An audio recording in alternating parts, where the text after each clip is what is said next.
Is that part of your personality to see the funny side of things? I think so, yes, I think so. I mean, I cope with life a lot like that now. I had to. And then, of course, the hair loss. I mean, you've got this big bald head that, oh my goodness. So we had this wig. She became Emily. She had a name. And of course, we used to joke about Emily. On a rainy day, we had to cover her up. On a windy day, we had to hang on to her because, oh God, she's going, you know. And then, of course, you'd meet your friends in supermarkets and you were terrified of them hugging you in case they knocked Emily off. So even Emily became, you know, a joke to us. And probably sounds very strange, but it's nice to have a light-hearted way. It was the way we coped with it. It really was. It's nice to have a light-hearted way. Yeah, but there is one little bit, you know, of advice I would say to people.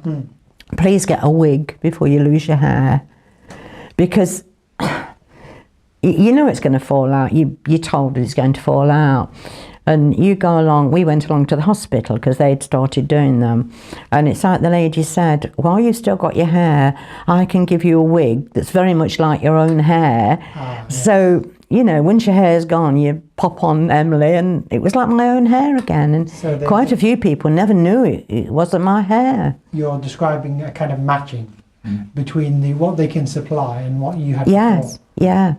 yeah. And in your case, it was pretty good. Exactly. And as I say, when I took it off, I mean, and I looked in the mirror, God, I was a cancer patient with this bald head. But once Emily was on, I wasn't. You know, I was Joyce again. But I do think it's important to get this hair before you lose your own. How did you feel when you took the wig off? Horrible. Horrible.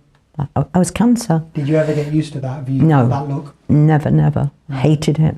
In fact, I used to sleep in a buff at night, and I never took this buff off. And it was the red hot summer, because I just thought, oh God, if the house set on fire, I'm not running out with a bald head. No, this bald head was my fear. Yeah. And I was this cancer patient. It was horrible. It was almost a symbol of being unwell too. Definitely. Looking like that. Definitely. But when I popped Emily on, you know, I was Joyce again, the well Joyce, you know. And you could go out and socialise as normal. Exactly, yes.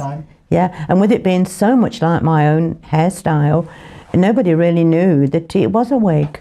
In fact, one lady asked me what shampoo I used. She said, your hair's so beautiful, Joyce. And of course I joked and said, well, it's not mine, you know. And then we had another little funny incident. Went to the hospital, and there sat a lady, and we're waiting to go for a scan, and there sat a lady in the same wig. We were like twins. So everything about it had to become, you know, a joke. You must have made a good choice if it was getting popular. I know. Yeah.